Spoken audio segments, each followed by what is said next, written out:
name's Travis Bull Johnson. I'm running for Congress against Michelle Fischbach. There's no money in ending war. There's no money in limiting government. To me, part of what makes America great are our small businesses, our small farms, and that's what's getting squeezed out by the establishment politicians.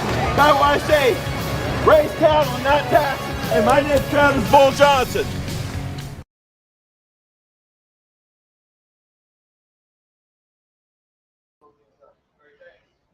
Hey, how's it going, everybody? We'll give it just a few minutes to see who else decides to show up tonight.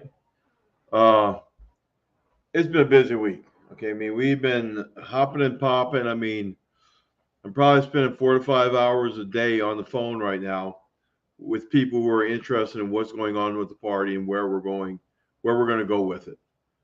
I mean, it's exciting. I mean, fortunately, I mean, it's also time consuming. I spent 3 or 4 hours last week working with the FEC to find out exactly how we have to structure ourselves as far as being able to take donations. Problem we run into is the FEC will not recognize a political party generally until they have a candidate running and on the ballot. We might be able to get it as before they actually get on the ballot, but there's a lot of steps we're going to have to make before they will actually recognize us as a political party. So what they've suggested to us is to initially file as a PAC, a political action committee. And that once we do get party status from the FEC, then it's just a matter of sending one amended form in to switch it over. It's a pretty easy procedure. So what's the difference between the two? The primary difference is how much money you can spend on candidates and how much money you're allowed to take in. For a PAC, we're basically allowed to take $5,000 a year from an individual, another PAC, or political party. We cannot take any money from corporations. For a political party, some of those limits jump up to $10,000. One of the things that I got real frustrated with today is I'm sitting here going, and this is why we have such an issue with money in politics. If you're a national party, you're allowed to give $36,000 to a senatorial candidate. 36 grand. For our senatorial candidates, we're only going to be able to give I think it's $5,000. So because we're not a national, and even if we had the money, they're allowed to give 36 grand from the national party. If they have a leadership PAC attached to that party, they can now give another, I believe it was 50 grand. So, I mean, it's almost 100 grand that they can get from national interest if you're a national party. That, of course, if you're not in that group, then you don't have that option. So, I mean, it really puts other parties, startup parties behind. But you know what? It's kind of what we expected. I mean, it's kind of what we're planned for. This Thursday night, we're going to have our organizational steering committee meeting, at which point that we're going to appoint our interim officers and get our bylaws, talk about our bylaws and get them approved. There are a couple things on the bylaws I wanted to go over with people, and so they have an idea of what we're looking at doing. One of the jobs that the steering committee or the organizing committee is going to have is the appointment of 5 people to a judicial committee. The judicial committee's responsibility is to ensure that the party, its members, its executive committees are following the principles and the bylaws set forth by our Constitution, by our bylaws. The Judicial Committee will have the power to remove those who are not and who are refusing to change their behavior. So say that we have a chair who's kind of gone rogue, or then the Judicial Committee actually has the power to remove that chair. So I mean, that's a lot of power. Part of the reason we're doing this is we have seen in the past how the major parties infiltrate and try to corrupt third parties to get rid of the competition. We've seen it in Minnesota a few times here. So this is basically a protection measure. Those who are on this committee serve 5-year terms. And basically they will expire every year. One position will expire every year. That way you don't have a big change in the scope of that judicial committee. One of the things we're going to be looking at as the interim board goes to appoint those five people. Now, this appointment is a one-time deal. After this appointment, it's going to be up to the people to select the people to join this judicial committee. Now, some of the things we're looking for. We're going to be looking for a verifiable commitment to liberty. So we may be looking at some former candidates who ran under a liberty platform, because we're going to be able to look at these guys. So yeah, these guys really believe in liberty. They talk the talk. They walk the walk. Those are the type. We're going to be looking at grassroots activists, people who are out there working, who are out there protesting. Okay, we know these people are committed to our principles. That is some of the things we're going to be looking for when we start assigning this judicial committee. The other thing I want to talk a little bit about is how we're going to do our voting, as well as as a party, what type of voting system we're going to be asking for. Our intention is for this first convention, we're going to do ranked choice voting. What is ranked choice voting? How does it work? A lot of you who have been part of this political mechanisms now know that, like, when you go to a convention, y'all will vote for a position. Well, the bottom man on the totem pole comes out if nobody's passed the 50% or the required amount. Y'all vote again, and y'all keep on doing that until somebody breaks the amount that's necessary to win the election. Now, after each round of voting, the losing candidate gets up there and basically will give his spiel and can kind of tell people, this is who you want to, this is who I want you to support now that I've been eliminated. This takes a lot of time. I mean, it wastes a lot of time, and it allows spoiler candidates to go up there and get involved. What ranked choice voting does is you're basically doing the same thing, but you're doing it all at once. You're going to sit down and you're going to say, okay, this is my first choice. This is my second choice. This is my third choice. But you can stop at any time. You can put none of the above. So say you have 5 candidates, you put candidate 1, candidate 2, candidate 3, and then none of the above. Because no matter what, you can't find in yourself to support candidate 4 and 5. What'll happen is they're going to vote. You're going to fill out these forms. They're going to bring them back to count them. They are going to put them in 6 stacks. Stacks for whoever voted for candidate 1, stacks for whoever voted for candidate 2, 3, 4, 5, and none of the above. Okay, and that's going to be for who voted for this on that top line. Okay, they're going to count those stacks. Whatever stacks 1 through 5 are the smallest, they're going to take that pile and they're going to scratch out that top number.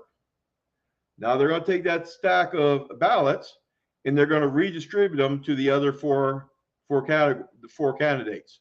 Okay, who did this guy have second? And they're going to do this, and they're going to put them in those piles. They're going to do the same thing again each round until one candidate has the votes that are required to win the election. That is what ranked choice voting does. Now, what does this mean? This may mean that the guy who is leading after the first round doesn't win, because when you redistribute these votes going on, a second or even a third place candidate after that first round may have gotten enough votes to pass that first place candidate. Okay, That is what ranked choice voting is. As a third party, this is something we need to support. Okay. We very much need to support ranked choice voting. Why? Okay. Let me explain it to you. Here in CD7, say I'm running again against Michelle Fischbach and a Democrat.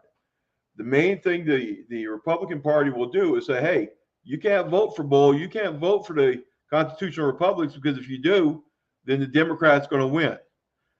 Well, guess what? We do ranked choice voting, and we go across and say I've got more votes than the ranked choice than the Democrat does. Well, okay, you know what? At that point, now we eliminate the Democrat, and their votes are separated if the Republicans did not pass that 50% range. Okay, now this allows us, the third person people to vote for us and gives us a chance to go up and win that election. And at the same time, it prevents people from going, hey, we can't vote for Travis because the Democrat's going to win. Because guess what?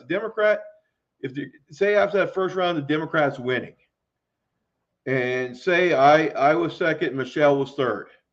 Well, the Democrat hasn't won that. Because why? Because now you're going to take Michelle's votes and you're going to split them with whoever they put second on that ballot. So chances are we would then be able to go back and win that election, and people were able to vote for the candidate that they liked, that was their favorite, without worrying about giving this election to somebody else. Okay, that's part of the value with ranked choice voting, and that's why that's something we want to support. We are aware a lot of people may not be comfortable with that. They don't know it. They've never tried it before. So what our intention is when we have our convention, we are going to use ranked choice voting for our officers, for our chair, for our vice chair, for our treasurer, for our secretary. And we're going to see how that goes. We're going to vote for our bylaws after that. Those bylaws are what's going to happen for future conventions. And you will have the opportunity at that time saying, you know what, I don't like this ranked choice voting. It's confusing. I don't want to do it. And we will have the people will have the choice to be able to switch that for future elections. But we want to do those.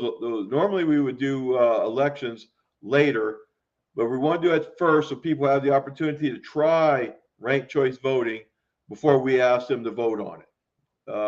We think that's fair, and we think that gives everybody the best opportunity. Other than that, I mean, we're continuing to move forward. Again, Thursday night we're going to have this meeting. Anybody who's interested in being a part of that meeting and being part of that steering committee, that organizing committee,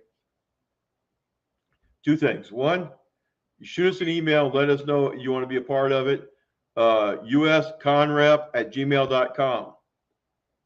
And we're going to send you the Zoom link for that meeting, because this is going to be an online Zoom meeting.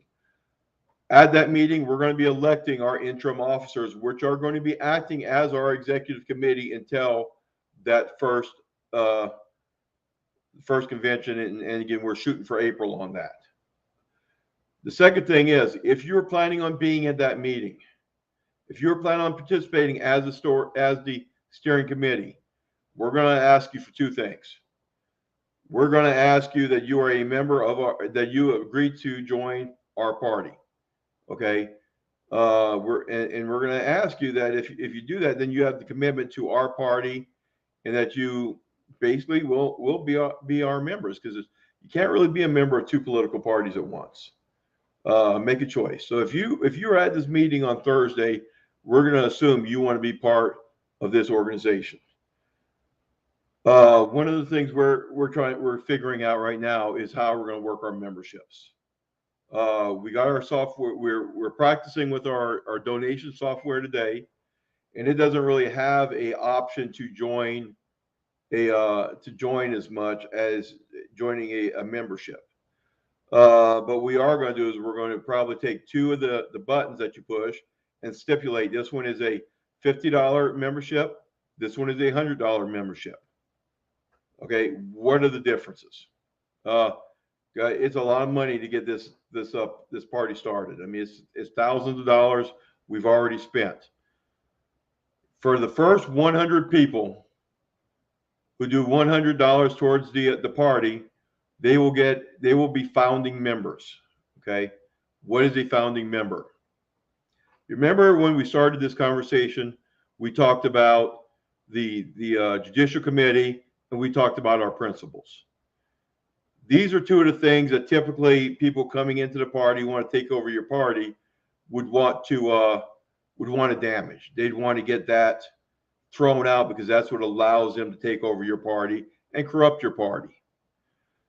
We were writing into our bylaws that to change the way the Judicial Committee works, and how and our principles, to change those, you're going to need 80% of the vote, the people, 80% of your executive committee to vote for it, and 80% of any surviving founding members. We figure that anybody who's coming on at this point of the game, they know what our principles are. They know what our intention is. They're going to be the ones best set to be able to defend that in the future. Okay. So, I mean, would like your feedback on what your thoughts are on that. Memberships will be for 1 year. Right now, the thought process is memberships will be good until December 31st of that year, or in this case, anybody who joined now, their memberships would be good until December 31st of next year. Typically, anybody who donates that amount of money and has the option to join after October 1st of that year, and that will actually go towards the following year. So basically, when you can go up to 15 months. We're not planning on going with lifetime memberships. And there's one other thing. One thing that's very important to me, and is that it's not just the people with money running everything or deciding everything. So one option that we are offering for either membership, a regular membership or a founding membership, is you have the option to pledge 1 hour of activism for the party for every $10 of your membership. So say, you know what, I really want to do this, but it's Christmas. I have no money, but I would really like to be a founding member because I really believe in what you're doing. Then we'll accept your pledge to do 10 hours of volunteer work in the next year to help pay for that membership. Now, I hope not everybody does that because, again, we need the money as well. But we also need the manpower and the help to get our candidates on the ballot and to get people to know about us as a party. So that's what we're kind of planning. And by all means, guys, I mean, you know what we're trying to do. And a lot of y'all have been involved in politics. You know it's going to take more than $50 a year from each member or $100 in order to carry a party all the way through and win elections. I mean, this is not a cheap undertaking.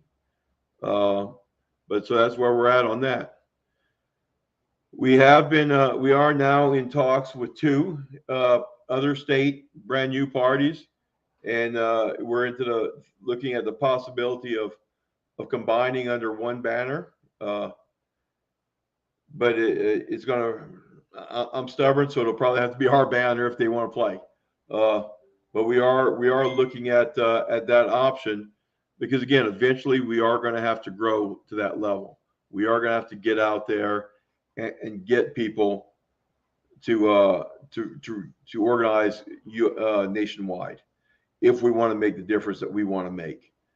One of the things I shared earlier and posted is this year's omnibus bill, 4,000 pages. And they're going to give this to people and say, you need to vote now because otherwise the government's going to shut down. That should not be allowed. And as a political party, that's the kind of things we need to fight against. We need to push that as being an issue. One of the other things we want to fight here in Minnesota is we want to start attacking these ballot access laws. In Minnesota, the number of signatures you need is not unbearable. I think they're they're relatively reasonable.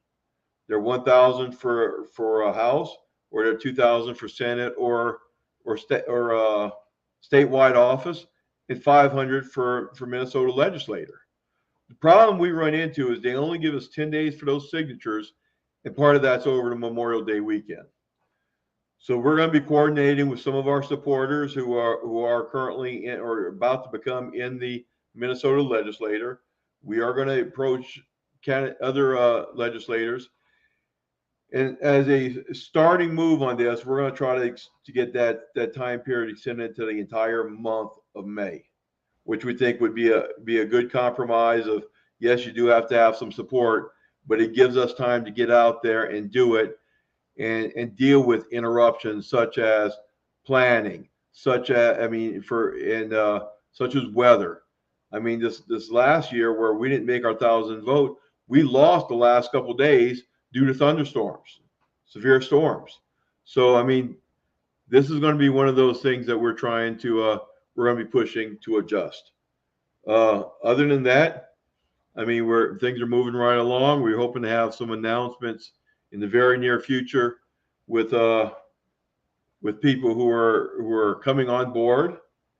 And I'm sorry, I'm expecting one of them to text me back down and give me permission to announce his name, but we haven't gotten it yet. We have not yet sent out the press release about our forming the new party. We are still working on our website, and we want to have that website up and running before we do this announcement, because we want the press to be able to go to that website to learn about us. There are also some other issues that we're waiting until after Thursday to move forward with, because after Thursday, we have our legal ability to move forward. We have bylaws, we have an elected committee. We can actually say, yes, we are a functioning party with a committee who has day-to-day operations, as well as bylaws to guide us, and that's very important for a lot of our issues. We are still waiting on the bank to get finalized. That's been a lot of work, because there's been a lot of things that you couldn't do with the bank until we got approval from the FEC, and the FEC wouldn't do things without approval from the bank, and that's really been a catch-22 that we have been playing with. So, guys, that's kind of what's going on right now. Haven't had any comments on here, so I don't know if I'm answering everybody's questions or everybody's just kind of along for the ride tonight. And if you're like us, buckling down for the storm that we have coming in, we're expecting the next 2 or 3 days to have plenty of snow. I've been a little interrupted with what I was doing this week, because we had a goat to go down yesterday, and spent all afternoon trying to save him and getting him to the vet. And as of today, he's improving in leaps and bounds. When we went out there to see him yesterday, he was on the ground convulsing. I mean, I called the vet, and this was at 1 o'clock. Called the vet, and as soon as they were going to be able to get to us was about 4. And it was pretty much, well, we'll be there at 4, providing he's still alive. There was a lot of questioning in our mind on whether that was going to happen. And luckily, he's a lot like me. He was stubborn, and he hung around, and we got him up there, got some medications in him. We gave him proper treatment when we came across him for what we assumed he had, and it looks like we were probably right. So, but again, that took about 5 or 6 hours out of our day yesterday that I was supposed to be using finishing up our bylaws, because I really wanted to be able to throw that out there to you guys today. And I just losing that 5 or 6 hours yesterday kind of threw me for a loop. I was on TC's show last night, and I assumed we were going to be on there for an hour and a half. We were on there for 3 hours. I'm not sure, but I think TC was just trying to up his YouTube hours for his monetization, because you need to do so many hours of video, I think, or people watching your video. And I think he was just using me to pump up that number. Kathy, we did get your email about Thursday. We look forward to seeing you again Thursday. This meeting is going to be at 7 p.m. and it's going to be via Zoom. We're going to send out the link Thursday morning, so you'll have time to get on at that point. If you cannot make it on Thursday, but you still want to be part of this committee, email us and let us know. If you are not there on Thursday, it is not the end of the world. This committee is going to be those who want to be involved. I mean, if we have 20 people who want to get involved and want to set this thing up from the beginning, well, guess what? We're going to probably have 20 members of our committee because we're going to have to work for them. Things this committees are going to do is, again, we're going to get those judicial members identified and put into place. We're going to be working on our platform. So if you really care about what our platform is, what things are going to be involved in our platform, please join the party, join this meeting, join that committee. It's not going to be finalized until the convention, but at least you're going to be involved in setting it up. We do not want a huge platform. Okay. We want a platform that will address our major issues, and we want to give our candidates a little bit of room to actually represent their people, their constituents. Right now, all the other parties, they represent the party first and the constituents after that. We don't believe in that. We believe the representatives who are under our party, we believe that their loyalty needs to be with their voters. And that by joining our party, they're agreeing that their principles and ours align. And that's what we're shooting for, guys. But I'm not going to take too much more of your time tonight. I was hoping to have a couple more names to throw out here, other than the ones that we've already got commitments from, such as Phil Parrish and Eric von Meacham, Mr. Lowell. I mean, these are the guys who are on board right now. But we're expecting a few more names. There's a lot of other people who I believe they said they were with us, but I want to confirm before I throw their name out there, because when we started talking about things, when they would talk about the party, they would use the word we. We said, yeah, you're pretty much on board, but some of these people are still involved in local politics and state politics, and I don't want to put them out on that branch until they give me permission to, because I think that would be disrespectful. So, Kathy said you have a question. Please ask. What is it?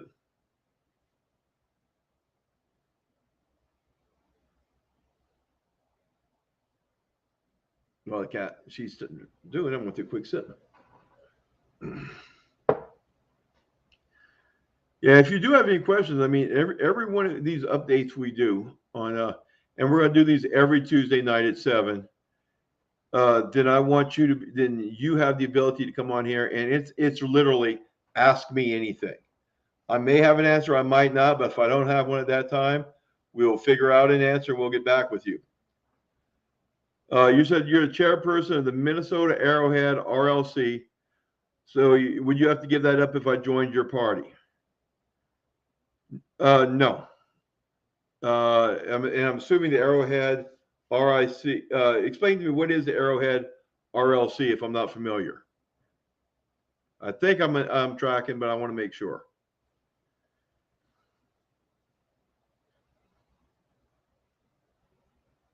Yeah, if you want to, and then if it is what I'm thinking it is, I'll explain to you why the answer is no.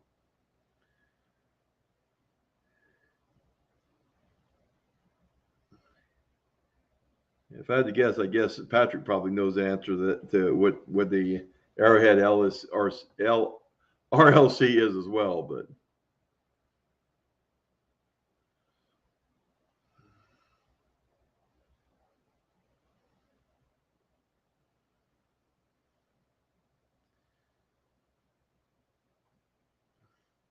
Drum roll, please. Okay, the Republican Liberty Caucus from the North Shore.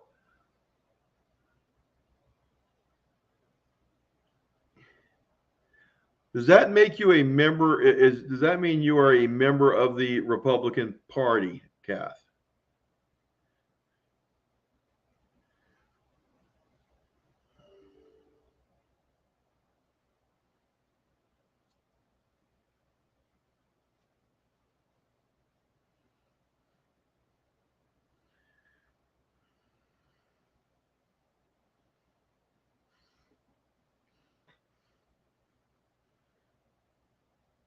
So the RSA is part of the Republican Party. My thought process right now, and I'll discuss this with Patrick, and we'll discuss it again on Thursday, is by the time our convention rolls around, you'll have to make a choice. But until the convention rolls around, then I'd like you to be able to come on board and see what we're about, and so you have the information to make the choice. I don't really know that it would be fair at this point to force you to make a choice on something you don't really know what our platform and what that's going to be about yet.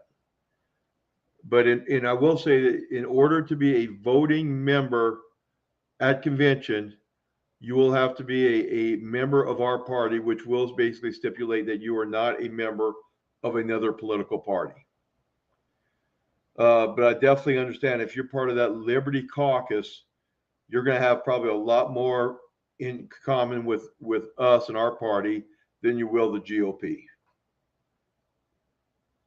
So the 3 or 4 people that are on board right now, does everybody think that's fair? I mean, because this is your party. Pat said he thinks it's fair. Who else do we have out there? I got 4 people watching, and I know 3 people. Who's number 4? Who's sandbagging on me out there? But and honestly, we've got another member as well who's in a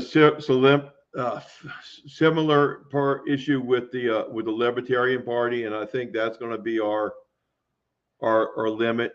I do want to make sure, and I will ask for, if you are a member of another party, I will ask your promise not to work against our party until you make that choice, and to let us know when you have made that choice. And I think that's fair as well as because again, we're not doing anything in the dark. I mean, if you want to go back and tell everybody this is what's going on with us, we're fine with that. But we're just going to ask you not to work against the party while you're making your choice. All right, I haven't seen any objections. We're going to visit this again on Thursday just to make sure once we do have the full committee in place. But I didn't think you would, Kathy. You wouldn't have came out and asked me and been upfront about it. But yeah, I don't see a problem. Just we're going to have to ask that by the time we have our convention that you make a choice one way or the other.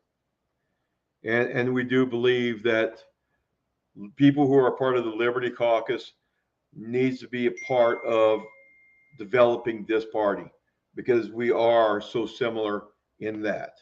Okay, we do have the same beliefs. Okay, so I just got a text from somebody else that they were they also agreed, just they didn't have the ability to get on through our comments. So any more questions before we call it a night?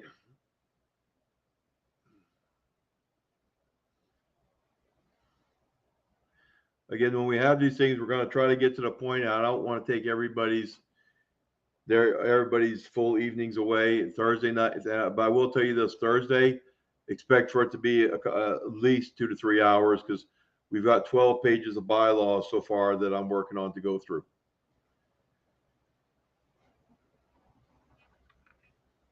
All right. If nobody else has any questions, I want to thank you guys for showing up tonight. And we'll see some of you on Thursday. And I appreciate the support. And let's go out there and let's change our country. Let's save our country. Have a great night, everybody. Bye-bye.